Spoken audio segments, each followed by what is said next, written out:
March 31st, 2010, Independence, Missouri. The call to 911 reported a robbery gone wrong at a local business. Okay, now what's wrong with your husband? I don't know. But when detectives arrived at the farmer's insurance office, they found a puzzle that instantly defied the narrative. The victim, 42-year-old Randy Stone, was shot to death. But the scene was bafflingly precise. No forced entry, no struggle, and cash was left untouched on his desk. The only thing missing was his wallet, a detail police quickly saw as a clumsy attempt to stage a robbery. Who would callously execute a man in his own workplace, and why? The person responsible wasn't desperate. They were confident.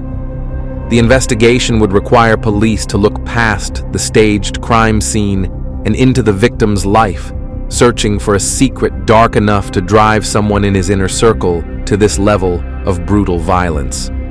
Welcome back to the Silent Files, where real crimes reveal hidden truths.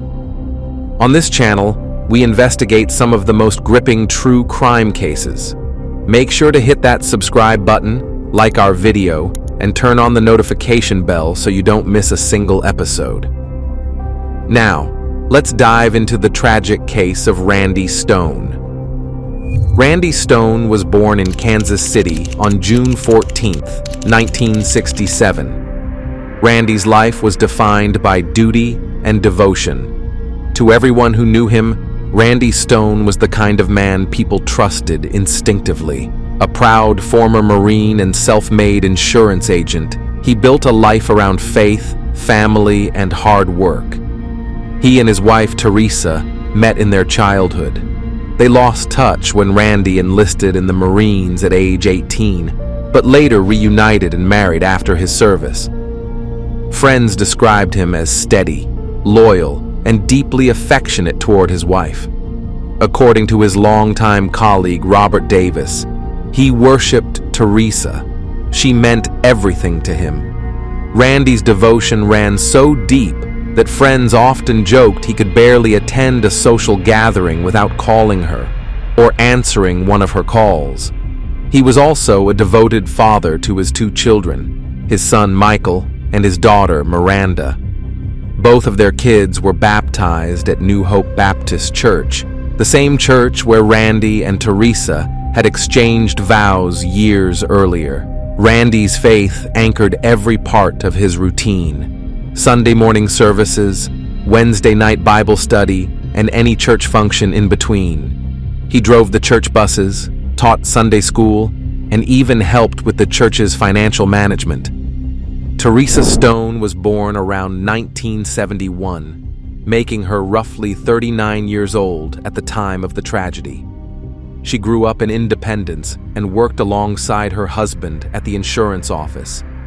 She sang in the church choir, helped with church activities, and for many in their community, she appeared as the steady, supportive spouse. However, Teresa's private reality was defined by a growing sense of dissatisfaction. This dissatisfaction led her to enter into a romantic relationship with someone, a man who presented the ultimate facade of morality and leadership. Pastor David Love, the head of her local church. It is interesting to note that at the time of the affair, Pastor Love was also married to a woman named Kim and had 3 children. Pastor Love, once Randy's spiritual mentor, had long cultivated a charismatic and commanding presence, the kind of personality that could draw people to him with ease. David Love was more than a spiritual leader. He was one of Randy's closest friends. Congregants saw the two men praying together, talking about business, and sharing meals with their families. Over time, what began as pastoral counseling with Teresa deepened into an illicit physical affair spanning nearly a decade. At one point during their clandestine relationship, it is reported that Teresa became pregnant with Love's baby. However, she managed to convince her husband that the baby was his, even though Randy had undergone a vasectomy. She later miscarried the baby, and the secret surrounding her pregnancy was effectively buried. Pivotal to this case is the fact that Randy Stone had taken out 2 substantial life insurance policies to provide financial security for his family in the event of his death, naming his wife Teresa as the beneficiary. But what began as an act of responsibility became the foundation for betrayal. Teresa saw those policies as an opportunity to profit, no matter the cost. This effectively created the financial motive for the crime that would follow. The affair and her hunger for money created a toxic mix. It would provide her with a hefty financial cushion, and it would also liberate her to pursue a new life as a pastor's wife. A plot was subsequently hatched between the two on these grounds. The plan was cold and calculated. Stage a robbery at Randy's office to secure the insurance payout.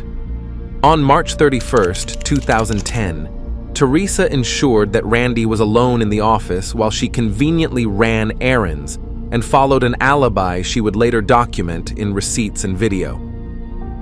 She is believed to have given Pastor Love access to Randy's .40 caliber Glock pistol and the code to Randy's gun safe. Love entered the office and fatally shot Randy multiple times. Love then notified Teresa that the murder was complete. Not long after, Teresa showed up at the scene and played the role of the hysterical, terrified wife, calling 911 to report a robbery and the discovery of her husband's body. The day after the murder, Teresa began asking her husband's insurance colleagues about how quickly a life insurance policy could be paid out, barely 24 hours after his death. To friends like Robert Davis, the timing felt unnerving and unnatural. Days later, hundreds of mourners attended his funeral at New Hope Baptist Church, where Pastor David Love delivered an emotional, almost theatrical eulogy.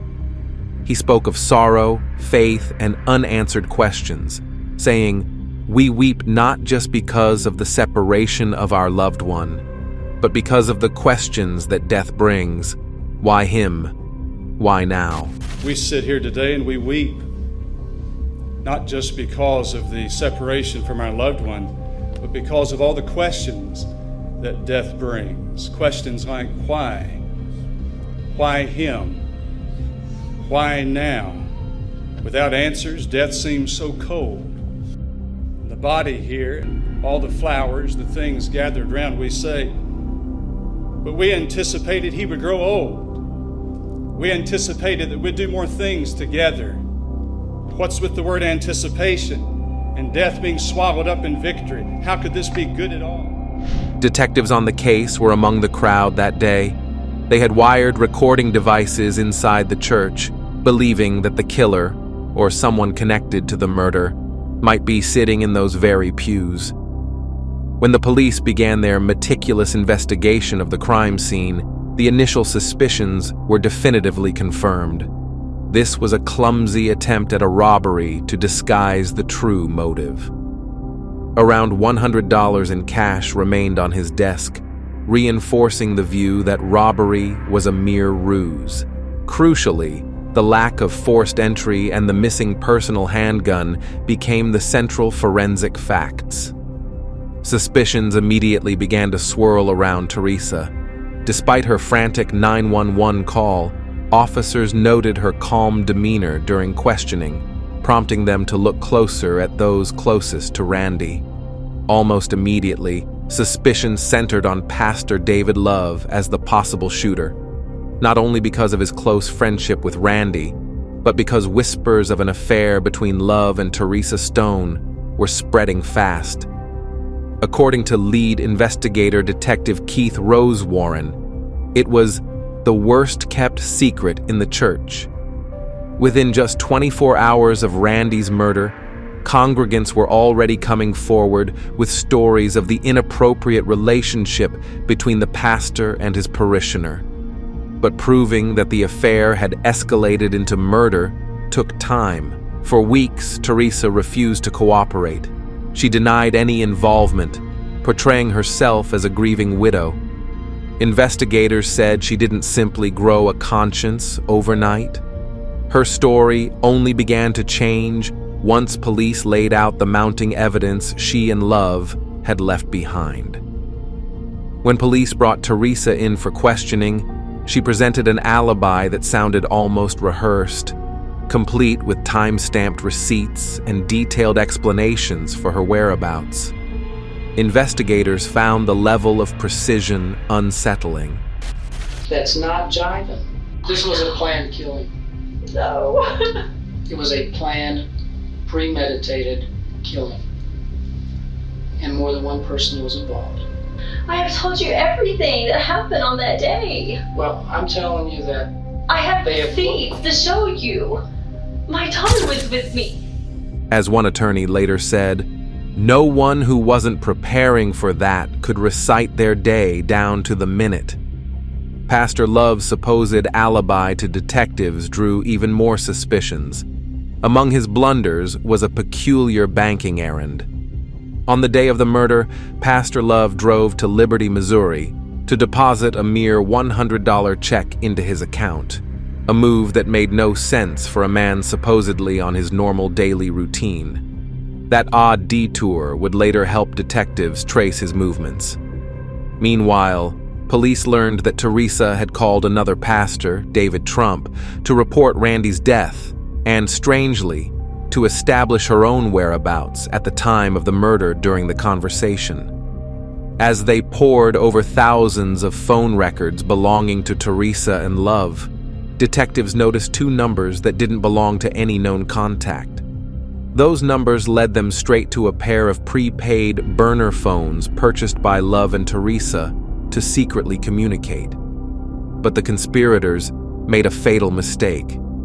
They used the disposable phones to call their personal, registered cell phones, leaving a digital trail that directly linked them. Cell tower data soon revealed that Love's prepaid phone pinged near 23rd Street and Chrysler Avenue, the same area as Randy's office, on the day of the murder, right between his trip to the Liberty ATM and the time Randy was killed. This solidified investigators' theory that Love had driven from the bank directly to the crime scene. Months later, as detectives strengthened their case, they recovered additional incriminating evidence. The torn-up love letter between Teresa and Love, found in Teresa's office trash can. It bore phrases such as, "Happy birthday, love. When we are fully together, your birthday will always be exciting." The letter appeared to detectives as a personal love note, and handwriting analysts later determined it was written in a style different from Randy's own writing samples. When left alone in the interrogation room after being asked about it, she muttered, "Oh, great. I forgot about that." To detectives, that moment spoke louder than anything she had said during questioning. When detectives returned, she brushed it off, calling it a note from a secret admirer. But their suspicion only deepened. They'd written about happy birthday and all that. It's about this big. It was all tore up. I totally forgot about it, to be honest with you. I just found it yesterday. Okay. I kind of had a secret admirer. It was left on my car door. Pastor Love, realizing the heat was on, resigned from the church shortly after the funeral and moved out of state, becoming a fugitive sought by police. Search warrants for Love's home and computer turned up damning evidence. Dozens of photos and romantic emails between the pastor and Teresa, all revolving around plans for a shared future. One message discussed how they could finally be together without guilt. Another referenced marriage. That fantasy was shattered when detectives tracked Love down 8 months later in South Carolina, where he was working as a truck driver under his own name. He was arrested without incident. In January 2011, Love pleaded not guilty to first-degree murder, with a trial set for December. But by November 2011, he reversed course and pleaded guilty to second-degree murder and armed criminal action. He was sentenced to life in prison becoming eligible for parole only decades later. The judge was Robert M. Schieber. Prosecutors stated the plea brought a faster closure. Love's plea was not contingent on his testifying against Teresa.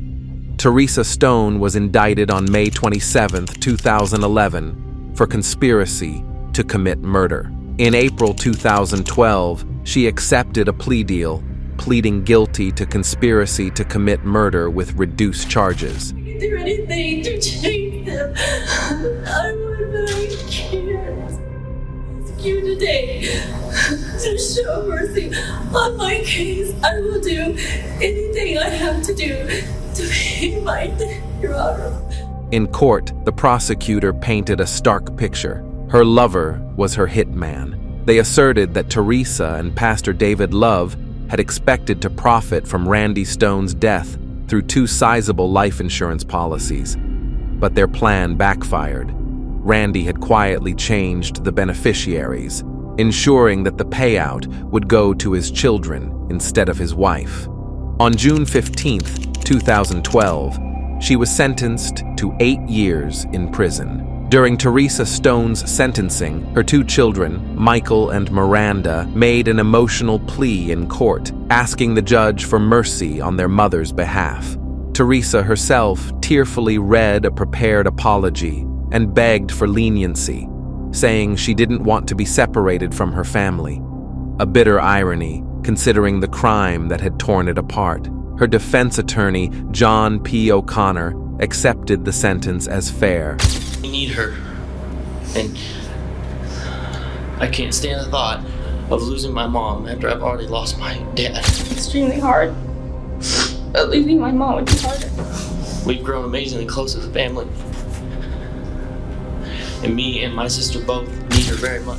Teresa's sentence and the case as a whole generated controversy. Some observers felt her punishment was too lenient, given the degree of planning and betrayal involved. She's motivated by her own greed and by her own gain. She wanted the perfect life with David Love, no matter the cost.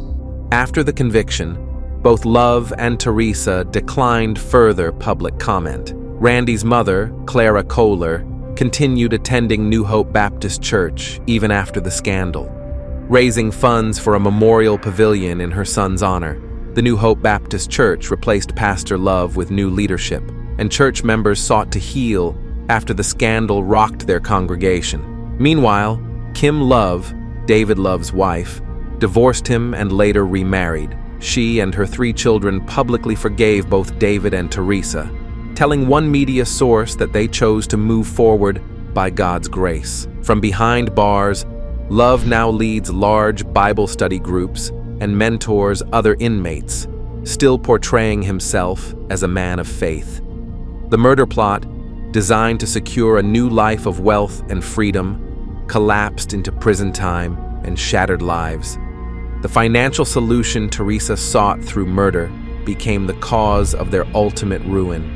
If you found this deep dive into this case compelling, please consider subscribing to this channel, liking the video, and turning on your notification bell so you never miss an episode.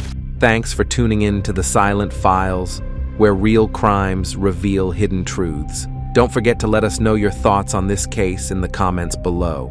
We'll see you next time.